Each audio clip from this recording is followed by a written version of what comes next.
The Lord said, so now the wager has been set. The gauntlet has been thrown down. A challenge has been issued. God himself has singled Job out as an upright and blameless man.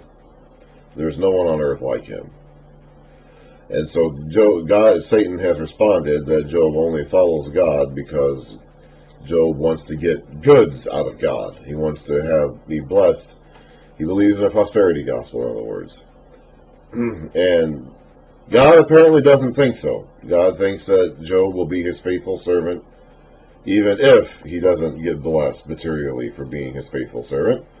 And so he is going to allow Satan to take away all of Job's material blessings and see if Job really does love God for God or just for the stuff that God can give him.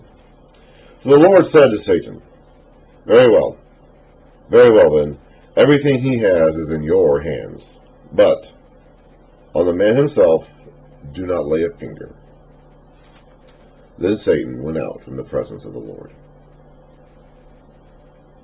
One day, when Job's sons and daughters were feasting and drinking wine at the oldest brother's house, I don't know how much longer after this is. Is it the very next day? Is it a week later? Is it a month later? Is it a year later? I don't know. Just one day. A messenger came to Job. So wherever Job is, he's not with them. He's not with his kids. His kids apparently were all grown. They might have been young adults, but they were apparently all adults.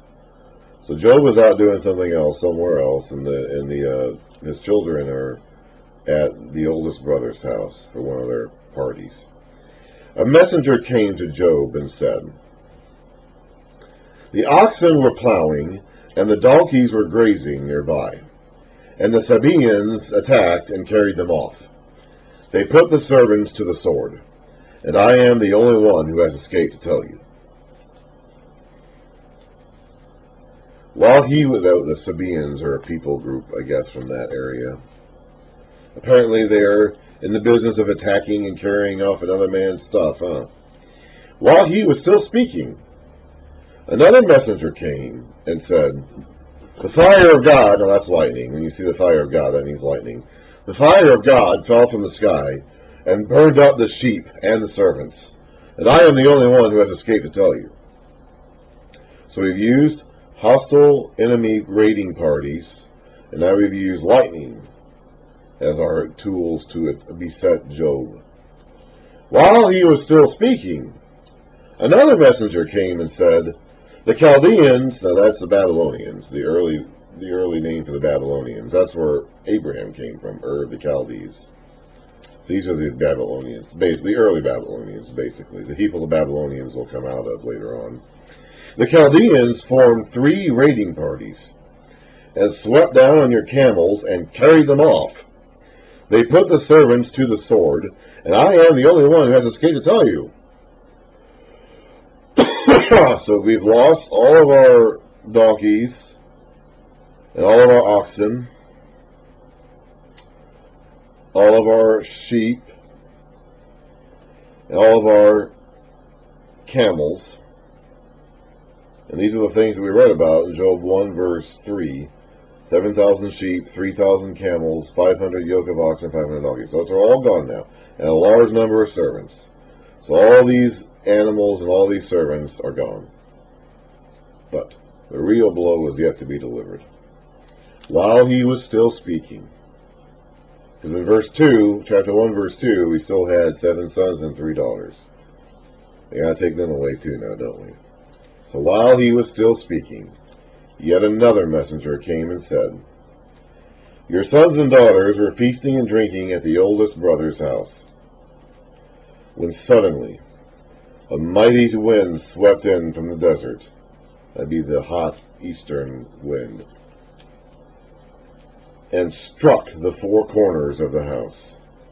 It collapsed on them, and they are all dead, and I am the only one who has escaped to tell you. So that's it. Thankfully, there are no more messengers to come. But I don't know what more he has to lose now, huh? At this, so we've used hostile raiding parties, the Sabaeans and the Chaldeans, we've used lightning, the fire of God, and we've used wind. So in order to test Job, Satan was allowed to manipulate men, these hostile raiding parties, as well as utilize the elemental forces of nature. At this, Job got up and tore his robe and shaved his head. These, of course, are signs of mourning. Then he fell to the ground and worshipped and said, "Naked I came from my mother's womb." So he had nothing when he came into this world. "And naked I will depart." So he will have nothing when he leaves this world. "The Lord gave, and the Lord has taken away. But may the name of the Lord be praised." In all this, Job did not sin by charging God with wrongdoing. Now, Job is going to have a lot of complaints about God in chapters to come. So this verse here is somewhat, is it just referring to this moment in time before he starts getting into his criticisms later on? Or, because later on, God will tell Job to sacrifice on behalf of his friends who have spoken badly about God, but will not say that Job has spoken badly about God, even though Job says some pretty questionable things about God later in the book. So, is he cursing? I guess he doesn't actually go out and curse God, but he does say some things that we would consider to be pretty negative about God. But God apparently does not consider what Job said about him in this book to be a problem. So we'll talk about that as we go. So Job has lost all of his material possessions. He's lost all of his livestock. He's lost his servants, and he has lost his children. So he says here, "Naked I came from my mother's womb, and naked I will depart," meaning I had nothing when I came into this world, and I will have nothing when I leave this world. Remember that at this point in time, these people didn't know what was to come in God's plan in generations following. Okay, Job would have even less information than a lot of them because he wasn't even an Israelite. Okay, I don't know what Job's concept of the afterlife is. We're going to read about that as we go. There's going to be several points in the book of Job where he talks about the afterlife, and he kind of says a bunch of different things about it. On the one hand, it seems like he doesn't believe in any form of life after death. On the other hand, it seems like he believes in the underworld, Sheol, where everybody goes when they die and sit in darkness forever. On the other hand, it seems like he does look forward to being restored to God someday after his death. I don't think he knows. Okay, it's like he's going to say a bunch of different things about the afterlife, but you have to remember that Job doesn't really know. Okay, at this point in time, God hasn't told Job or anybody what he plans to do for mankind after death in years to come. Okay, that hasn't started taking shape yet. God has not revealed that to anybody yet at this point. So any thoughts on the afterlife Job has are just going to be kind of like his thoughts, or the thoughts of the culture around him, or maybe shaped by his belief in Yahweh to some degree. But God himself hasn't actually told these people what he's going to do yet in that regards. So at this point in time, and we did talk about how this, there is an economy here in goods and cattle that does seem to reflect an Abrahamic time period. I mentioned about the idea of Job being contemporary of Abraham, which I don't think is really possible, because Job was a descendant of Esau, who is Abraham's grandson, so he has to be a few generations after Abraham.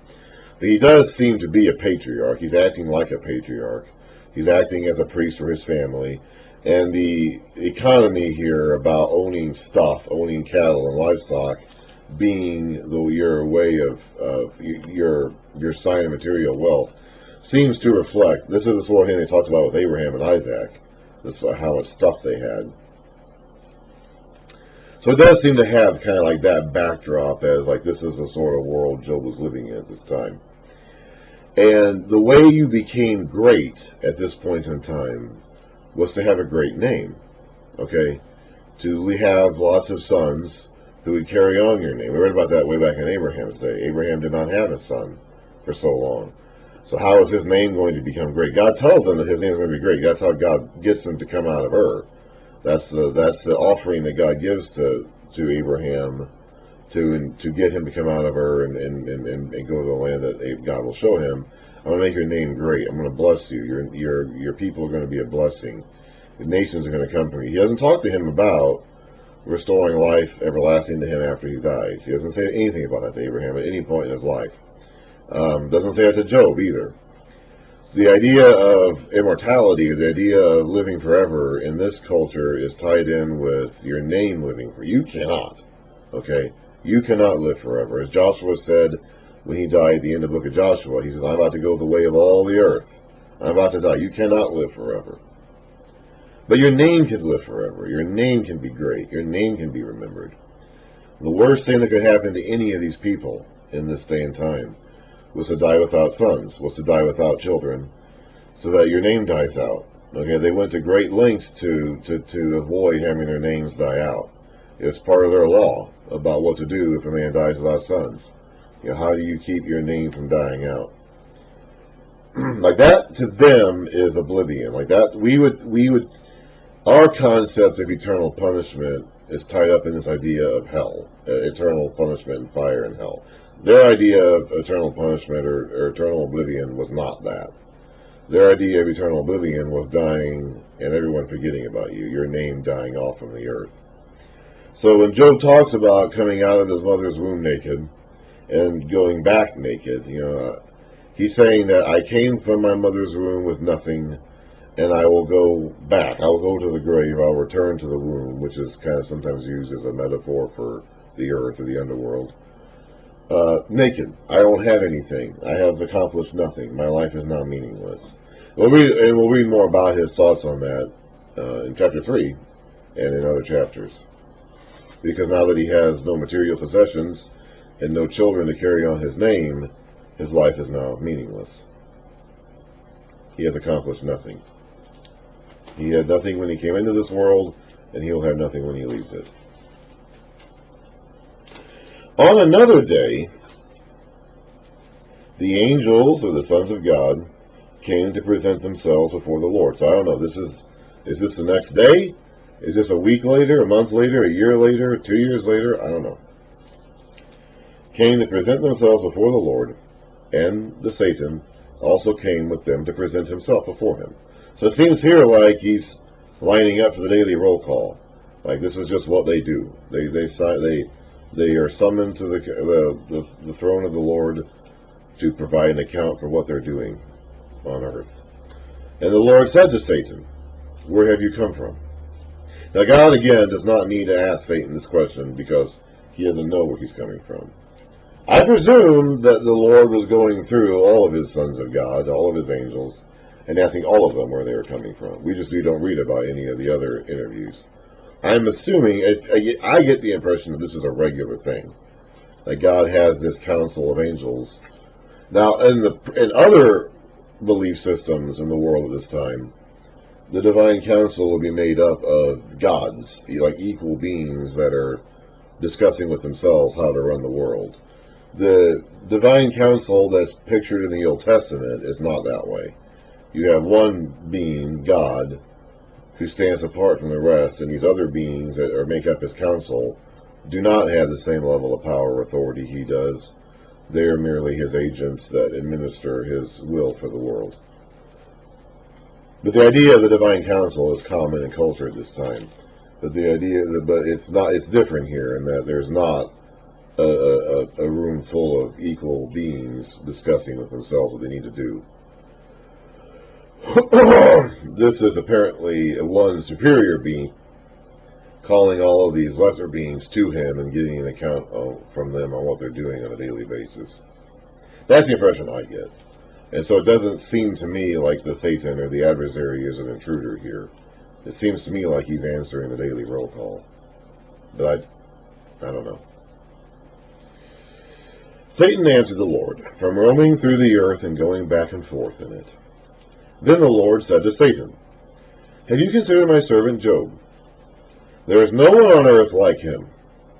He is blameless and upright, a man who fears God and shuns evil. So that's the exact same thing that God said about Job earlier. So he is the same Job now that he was before we attacked him, before we allowed Satan to do a number on him. So Satan's work has not led to Job turning his back on God.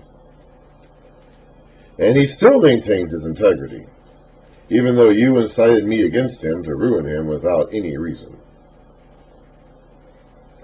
So God is somewhat taking credit here for ruining Job, because apparently he ruined Job, but without any reason. So Satan has not been proven correct in his accusations yet, but he's not done yet. He's not out of arguments just yet. Skin for skin, Satan replied. A man will give all he has for his own life. But stretch out your hand and strike his flesh and bones, and he will surely curse you to your face. So Satan has not conceded defeat yet. He has not acknowledged that God was right and he was wrong just yet. So the Lord said to Satan, very well then, he is in your hands, but you must spare his life. If Job dies, then the bet is over. If Job dies, then there's no more challenge to be won here, because he's not around to prove a point either way.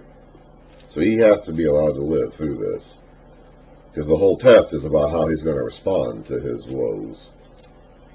If he dies, he can't respond to that any longer. So Satan went out from the presence of the Lord, and afflicted Job with painful sores, from the soles of his feet to the top of his head, so all over his body. Then Job took a piece of broken pottery. Now this would make him unclean. Okay, I don't know what kind of disease this was, or if it even was like a normal disease. But having a skin disease like this would make Job unclean. If he wasn't unclean already, he is now unclean. So he would be an outcast. If he wasn't already an outcast, he is now definitely an outcast. Then Job took a piece of broken pottery and scraped himself with it as he sat among the ashes. So I'm guessing he is popping these boils and draining out the pus. I don't know. Maybe he's scraping off the dead flesh that's hanging to his skin. I don't really know. But he is now an outcast. With this skin disease he's clearly got on him, he would not be welcome in society any longer. His wife said to him, so he still has a wife. All he lost his servants, I guess. I doubt he was too upset about that, frankly.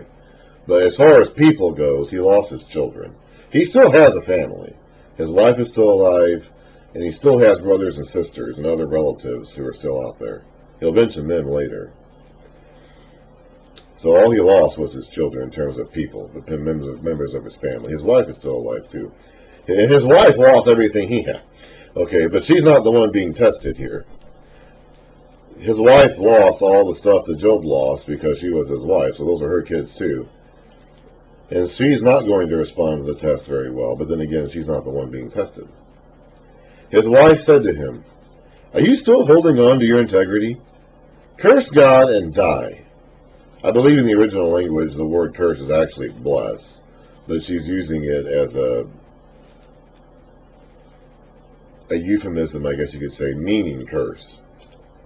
So just go ahead and do it. Curse God and die. Be done with it. Be over with it.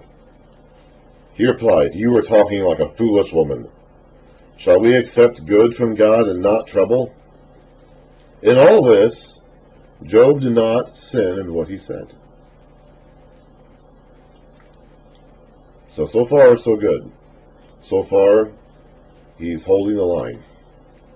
So far, he is staying true to God and his integrity.